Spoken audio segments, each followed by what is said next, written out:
رضيت بالله ربا وبالإسلام دينا وبمحمد نبيا ورسولا.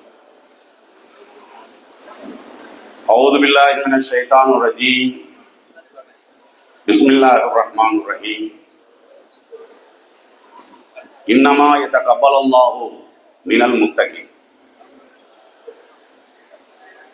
அன்பினிய இஸ்லாமிய சொந்தங்களே, தாய்மார்களே, சகோதர சகோதரிகளே, ஹிஜ்ரி 1447 ஆண்டு ஈதுல் ஃபித்ர் என்று சொல்லப்படுகிற பெருநாள் தொழுகையை மேலப்பாளையம் மஸ்ஜிதுர் ரஹ்மான் நிர்வாகத்தின் சார்பாக ஏற்பாடு செய்யப்பட்டிருக்கக்கூடிய ரையான் பள்ளிவாசல் சார்பாக ஏற்பாடு செய்யப்பட்டிருக்கக்கூடிய திடலிலே இறையருளால் நாம் அனைவரும் நிறைவேற்றி இருக்கிறோம். எந்த நோக்கத்திற்காக எல்லாம் அல்ல அல்லாஹ் ஜல்ல ஷானஹு தஆலா இந்த ரமதான் மாதத்தை வழங்கி இருந்தானோ, எந்த நோக்கத்திற்காக வளமைக்கு மாற்றமாக ஏனைய மாதங்களில் செய்கிற நல்ல அமல்களை விட கூடுதலாக செய்தோமோ, அந்த நோக்கத்திலே பரிபூர்ணமான ஒரு வெற்றியை, இறைவனுடைய திருப்தியை பெற வேண்டும் என்ற ஆழமான துஆவை மிக மிக ஆதங்கத்தோடு செய்வது குறிப்பாக இந்த புனித நாளிலே அவசியமானதாக இருக்கிறது. ஏனென்றால் கடந்த ரமதான் மாதத்திலே நாம் செய்திருக்கக்கூடிய அந்த வணக்க வழிபாடுகளில் குறைகள் இருக்குமேயானால், அந்த குறைகளை எல்லாம் நீக்கக்கூடிய அளவிற்கு நமக்கு உதவி செய்யக்கூடிய ஒரே ஒரு ஆயுதம் பிரார்த்தனை தான். அதனால்தான் நபிகள் நாயகம் ஸல்லல்லாஹு அலைஹி வஸல்லம் அவர்கள் சொல்றாங்க, அத்துவாவு ஹுவல் இபாதா, பிரார்த்தனை என்பதே வணக்கம் என்று ரசூல் ஸல்லல்லாஹு அலைஹி வஸல்லம் அவர்கள் சொல்றாங்க. தொழுகை என்பதே வணக்கம் அப்படின்னு சொல்ல முடியுமான? முடியாது. வணக்கத்தில் ஒன்றுதான் தொழுகை என்பது. அதே மாதிரி நோன்பு என்பதே வணக்கம்னு சொல்ல முடியுமா? அப்படி சொல்ல முடியாது. வணக்கத்தில் ஒன்று நோன்பு, வணக்கத்தில் ஒன்று ஹஜ், வணக்கத்தில் ஒன்று ஜகாத். ஆனால் இந்த பிரார்த்தனையை பொறுத்த வரைக்கும் பெருமானார் ஸல்லல்லாஹு அலைஹி வஸல்லம் அவர்கள் எந்த அளவுக்கு சொல்றாங்க? அத்துவாவு ஹுவல் இபாதா, பிரார்த்தனை என்பதே வணக்கம்தான் என்று ரசூல் ஸல்லல்லாஹு அலைஹி வஸல்லம் அவர்கள் சொல்லி இருக்கக்கூடிய காரணத்தினால, குறிப்பாக இன்றைக்கு ஈதுல் ஃபித்ர் என்று சொல்லப்படக்கூடிய பெருநாள் தினம் தானே, மகத்துவமான ஒரு தினம் தானே. இந்த நாள்ல நம்ம என்ன செய்யணும்? அதிகமாக இறைவா, கடந்த ரமதான் மாதத்திலே நாங்கள் செய்த எல்லா விதமான அமல்களையும் அதில் குறை இருந்தாலும் பரிபூர்ணமாக ஏற்றுக்கொள்வாயாக அப்படின்னு சொல்லி நம்ம துவா செய்யணும். பெருமானார் ஸல்லல்லாஹு அலைஹி வஸல்லம் அவர்களுடைய தோழர்கள் இருக்காங்க பாத்தீங்களா, அவர்களை பற்றி வரலாறுல என்ன குறிப்பிடுறாங்கன்னு கேட்டா, கானு எதுவோன் அல்லாஹ் சித்ததா சுஹரி, ரமதான் மாதம் முடிந்து 6 மாத காலமாக என்ன செஞ்சாங்க? அல்லாஹ் ஜல்ல ஷானஹு தஆலாவிடத்திலே ஐயதகப்பல மின்ஹும் ரமதான், இறைவா என்னுடைய அந்த ரமதான் மாதத்தினுடைய அமல்கள் இருக்கிறத, அந்த அமல்களை நீ ஏற்றுக்கொள்வாயாகன்னு 6 மாசமா துவா செஞ்சாங்களாம். ரமதான் முடிஞ்சு இனி வரக்கூடிய 6 மாசம் இருக்கு பாத்தீங்களா, அந்த 6 மாசமாக அவங்க துவா செஞ்சாங்கன்னு என்ன அர்த்தம்? நீ நல்லா யோசிச்சு பாருங்க. நம்ம அளவுக்கு சஹாபாக்கள் தொழுதிருப்பாங்க, அவர்கள்ட்ட இருக்கக்கூடிய அளவிற்கு உண்டான இறையச்சை இப்ப நம்மள்ட்ட இருக்கவா போகுது? தெளிவா தொழுதிருப்பாங்க, நபி வழியிலேயே தொழுதிருப்பாங்க, நபி வழியிலேயே ஜகாத்தை கொடுத்திருப்பாங்க, நபி வழியிலேயே தான தர்மத்தை பண்ணியிருப்பாங்க, எல்லாம் நபி வழியில பண்ணியிருப்பாங்க. ஆனாலும் அவங்களுக்கு என்ன அச்சம் வந்தது? இவ்வளவு முயற்சி பண்ணியும் மறுமை நாள்ல நம்முடைய இபாதத்துல குறை வந்துருச்சுன்னு வைங்களேன், வெற்றி அடைய முடியுமா? அப்ப இதை நாம என்ன செய்யணும்? மனதில் பதிய வைத்துக் கொள்ள வேண்டும். ஆனா நம்ம என்ன, அவங்க 6 மாசமா துவா செஞ்சாங்க, நம்ம பெருநாள் முடிஞ்ச 1/2 மணி நேரத்துல என்ன செஞ்சிடறோம்? பழைய வாழ்க்கைக்கு திரும்பிடணும். இன்னைக்கு நம்ம அதை பாக்குறோமே இல்லையா? எப்படி ஒரு நாடகத்துல நடிக்கக்கூடியவன் நாடகம் முடியும் போது என்ன செஞ்சிருவான்? தலையில டோப்பா மாட்டிருந்தான் டோப்பா கழட்டிடுவான். அதே மாதிரி ட்ரெஸ் வேற ட்ரெஸ் போட்டிருந்தான்னு வைங்களா, வயசான கேரக்டர் நடிச்சான்னு வைங்களா, அந்த எல்லா கோலத்தையும் மாத்திரான். பாத்தீங்களா? இன்றைக்கு அதே மாதிரியான நிலைமை தான் இன்னைக்கு முஸ்லீம் சமுதாயத்தை நம்ம பாக்குறோம். ரமதான்ல நம்ம தொழுதமில்ல, பள்ளிவாசல நினைச்சோம்ல, அந்த தொழுகைங்கிற டோப்பாவை கழட்டிடு, நோன்புங்கிற டோப்பாவை கழட்டிடு, இறைச்சங்கிற டோப்பாவை கழட்டிடு. இதா இன்றைக்கு இந்த நிலைமையில தான் நம்ம இருக்கிறோம். அதனால இந்த நிலைமையெல்லாம் என்ன செய்யணும்னா நம்மளை விட்டு மாறணும். உமர் ரலியல்லாஹு அன்ஹு அவர்கள் சொல்றாங்க, ஹாசிபு அன்ஃபுஸகும் கபுல அன் துஹாசிபு. இறைவன் உங்களிடத்திலே கணக்கு கேட்பதற்கு முன்னால் எப்படி சொல்றாங்க? ஹாசிபு அன்ஃபுஸகும் கபுல அன் துஹாசபு. அல்லாஹ் உங்கள்கிட்ட கணக்கு கேட்பான்ல, எப்படி நடந்த, நீ எப்படி தொழுத, நீ என்னவெல்லாம் செஞ்ச அப்படின்னு நல்லா கணக்கு கேட்பான். பாத்தீங்களா? அதுக்கு முன்னாடி உங்களை நீங்களே கணக்கு போட்டுக்குங்க. நான் தொழுதது அப்படி பயங்கரமா சுத்தமா இருக்குன்னு சொல்லி எனக்கு சொல்ல முடியுமா? என்னுடைய ஈமானுக்கு நானே 100க்கு 100 மார்க் எனக்கு போட முடியுமாங்கிறேன். நீங்க போட்டுக்கிறீங்களா? உங்கள்கிட்ட ஈமான் வந்து 100க்கு 100 இருக்குன்னு யாருக்காவது போட முடியுமா? போட முடியாது இல்ல. நம்ம இபாதத்துக்கு நம்மளுடைய நடவடிக்கைக்கு நாமளே வந்து மார்க் போட முடியாதுன்னு சொன்னா மறுமையில அல்லாஹ் எப்படி போடுவான்? அப்படிங்கிற மாதிரியான அந்த அச்ச உணர்வு நம்மளுக்கு வேணுமா இல்லையா? வசினு அமாலக்கும் கபுல அன் தூசன் அழைக்கும்.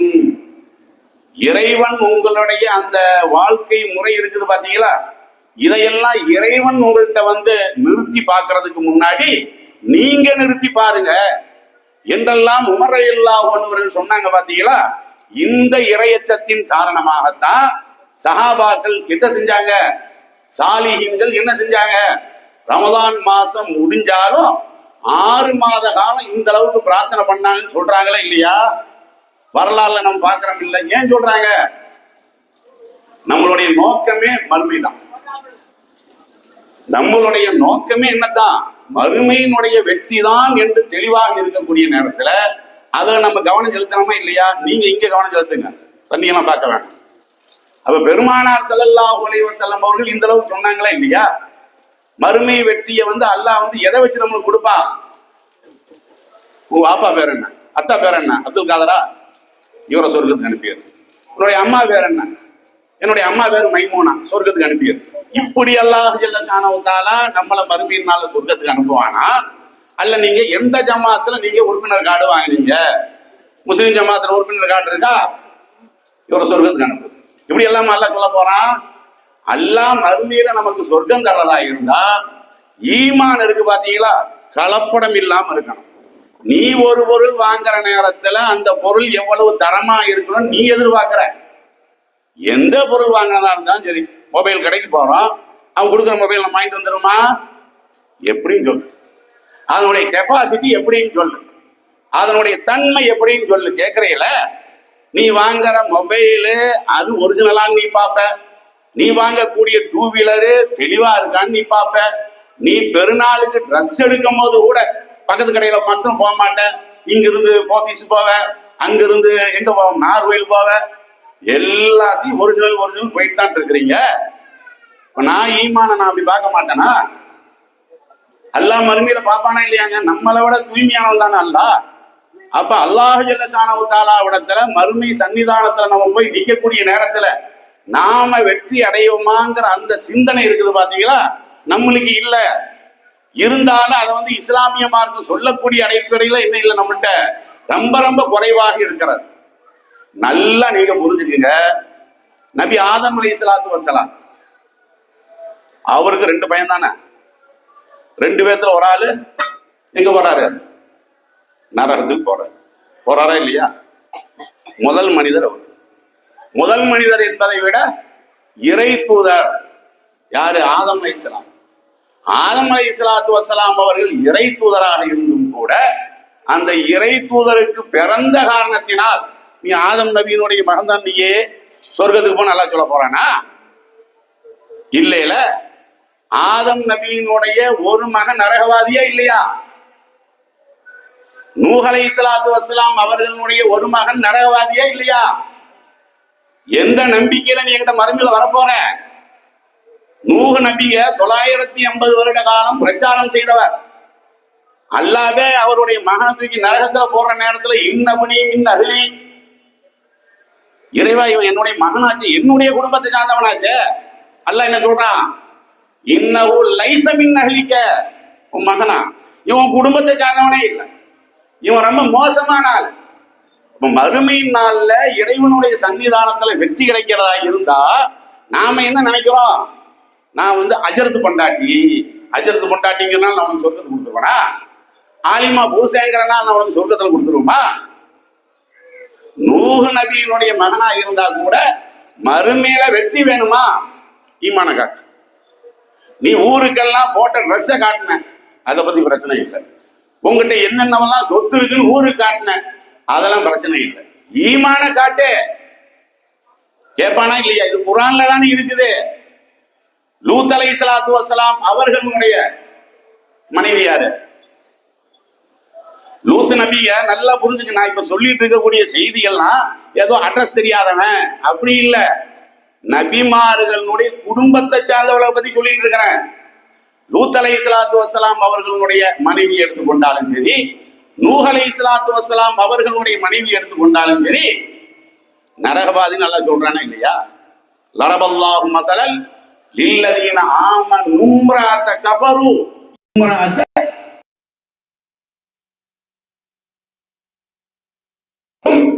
நூஹ் நபியினுடைய மனைவியையும் யாருக்கெல்லாம் உன்னதானா காட்டுறான்? யாரு காட்டுறான்? காஃபிருக்கு உன்னதானமா காட்டுறான். இவரு நபி, அவர் பொண்டாட்டி காஃபிர் எப்படி நடக்கணும்னு லூத் நபியினுடைய பொண்டாட்டிய பாரு. ஒரு மூமின் எப்படி நடக்கணும்னு லூத் அலைஹிஸ்ஸலாத்து வஸ்ஸலாம் அவர்கள் இறை தூதரா இருந்தார், அவரை பாருங்க. அப்ப லூத் நபியினுடைய குடும்பங்கிற காரணத்தினால அல்லாஹ் தூக்கி சொர்க்கத்துல போட்டுருவானா? நம்ம என்ன நினைச்சிட்டு இருக்கிறோம்? ரமலான்ல அப்படி அந்த ஒரு மாசம் நம்ம தொழுதும் பாத்தீங்களா, என்னமோ அல்லாஹ்வுக்கு நம்ம பெரிய சேவை செஞ்ச மாதிரி, இதுலயே நமக்கு சொர்க்கம் கிடைச்சு நம்ம நினைச்சிட்டு இருக்கிறோம். இப்ராஹிம் அலைஹிஸ்ஸலாம் ஏகத்துவத்தின் தந்தை நம்ம சொல்றோம் பாத்தீங்களா, அவங்க வாப்பா அவரே இப்ப எங்க போவாரு? நரகம். இதெல்லாம் குர்ஆன் தானே இருக்குது. எந்த ஏகத்துவத்தை தெளிவாக உறுதியாக மனித சமுதாயத்திற்கு எடுத்து சொன்னார்களோ அந்த இப்ராஹிம் அலைஹிஸ்ஸலாத்து வஸ்ஸலாம் அவனுடைய தந்தையே நரகம். நீ எதை வச்சுக்கிட்டு மறுமையில சொர்க்கம் கிடைக்கும் நீ எதிர்பார்க்கிற? ரசூலுல்லாஹ்ட்ட வந்தாங்களே, ஒரு ஆள் என்ன கேட்கிறாரு? ஐ நபிங்கிறார். என்னுடைய தகப்பனார் எங்க இருக்காரு? அவர் மூத்தா போயிட்டாரு, ஆனாலும் அவருடைய நிலையை பத்தி கேட்கிறாங்க. என்னுடைய தகப்பனார் எங்க இருக்கிறாரு? ரசூலுல்லாஹ் என்ன சொன்னாங்க? நரகத்துல இருக்கிறாங்க. சொந்தமா சொல்லல, வஹீயின் அடிப்படையில. அவர் இறந்து போயிட்டார்ல, உன்னுடைய தகப்பனார் நரகத்துல இருக்கிறாரு. பெருமானார் ஸல்லல்லாஹு அலைஹி வஸல்லம் அவர்கள் என்ன செய்யறாங்க? இந்த பதில சொல்றாங்க. அவருக்கு ஏன்டா கேட்டோம் நான் போச்சு, இது கேட்காம இருந்திருக்கலாம்ல. அவர் ரொம்ப வருத்தப்பட்டுக்கிட்டு என்ன செய்யறாரு? திரும்பி போறாரு. ரசூலுல்லாஹ் கூப்பிடுறாங்க, கூப்பிட்டு மறுபடியும் சொல்றாங்க, இன்ன அபி வாபாக்க பின்னால், என்னுடைய தகப்பனார் உன்னுடைய தகப்பனார் ரெண்டு பேரும் நரகம். என்ன வருத்தப்படுற? இறைவன்ட்ட வெற்றி அடையறதா இருந்தா உள்ளம் சுத்தமா இருக்கணும், ஈமான்ல தெளிவா இருக்கணும். உன்னுடைய ஈமான்ல வைரஸ் பூந்து கிடக்குது, அதை நீ சீர் செய்யறதுக்கு முயற்சி பண்ணல. உன்னுடைய ஈமான்ல கரை படிந்த அத்தனை அழுக்குகள் ஒட்டி இருக்குது, அதை நீ சீர் செய்ய முயற்சி பண்ணல. மறுமையில உனக்கு ரையானா வேணும். ரையான் நோன்பு மாசத்துல நம்ம ஹதீஸ் கேள்விப்பட்டிருக்கோம். ரையானுங்கிற சொர்க்கத்தை எல்லாம் வச்சிருக்கிறோம். ஆமா வச்சிருக்கிறேன். ஜன்னத்துல் ஃபிர்தௌஸ் வச்சிருக்கேன். ஆமா வச்சிருக்கிறேன். உனக்கு தான்ப்பா வச்சிருக்கிறேன். ரையானுங்கிற சொர்க்கமா இருந்தாலும் சரி, ஜன்னத்துல் ஃபிர்தௌஸ்ங்கிற சொர்க்கமா இருந்தாலும் சரி, அல்லாஹ் உட்கார போறான் இல்லையில, நம்மளுக்காக தான் நல்லா வச்சிருக்கிறான். அந்த சொர்க்கத்துக்குள்ள போகக்கூடிய தகுதி எனக்கு இருக்கான்னு நான் என்ன பார்க்கணுமா இல்லையா? நாம எப்படி பார்க்கிறோம்? இவன் உருப்பட மாட்டான், இவனுடைய மறுமை வாழ் உருப்படாது அப்படின்னு சொல்லி நம்ம பக்கத்து வீட்டுக்காரனை பத்தியும் எதிர் வீட்டுக்காரனை பத்தியும் எதிர் வீட்டு ஜமாத்தை பத்தியும் அப்படி நம்ம பேசிட்டு இருக்கிறோமே தவிர நம்ம வெற்றி அடையுமா? ரசூல் ஸல்லல்லாஹு அலைஹி வஸல்லம் சொல்றாங்க, இஸ்தஅதனது ரப்பி லி உம்மி, என்னுடைய தாயாருக்கு மன்னிப்பு வழங்க வேண்டும் என்று அல்லாஹ்விடத்திலே துஆ செய்ய அனுமதி கேட்டேன். அல்லாஹ் அதையும் மறுத்துட்டான். நபிகள் நாயகம் ஸல்லல்லாஹு அலைஹி வஸல்லம் அவர்களுடைய தாயார் இருக்கார் பாத்தீங்களா, நபிகள் நாயகத்தை பெற்றெடுத்தார்.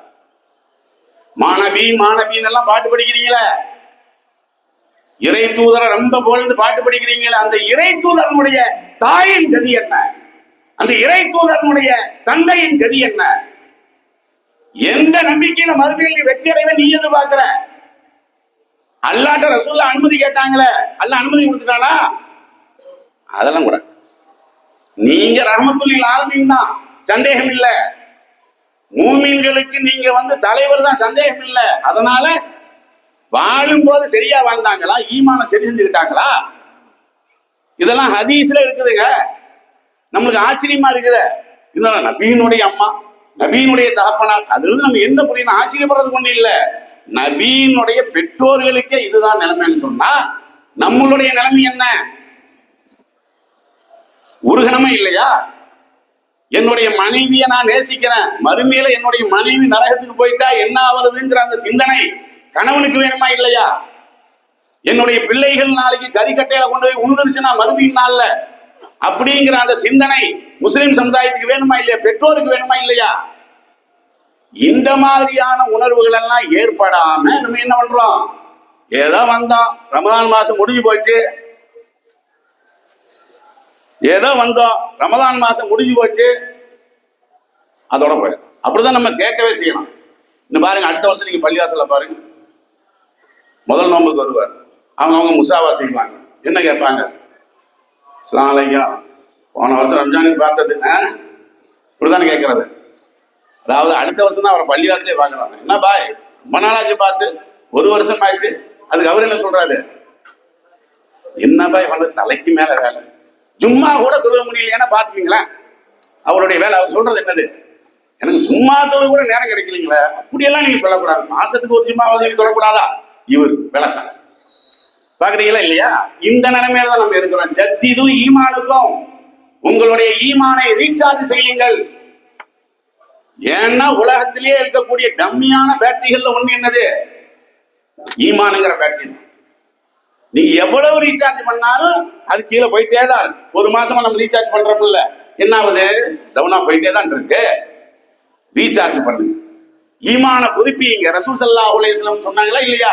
மொபைலை நம்ம ரீசார்ஜ் பண்றோம்ல, சில பேர் அதுக்கு பேங்க் பவர் பேங்க் வேற வச்சிருக்கலாம். அது ஏற்கனவே அது நிக்காது ஒரு நாள். பவர் பேங்க் வேற, வீட்டுல போனா வீட்டுல ஒரு பின்னு, கார்ல போனா கார்ல ஒரு பின்னு, சொந்தக்காரன் வீட்டுக்கு போனா முதல்ல சலாம் சொல்றானே இல்லையோ, பிளக் இங்க இருக்குன்னு கேட்பான், அதுல ஒரு பின்னு.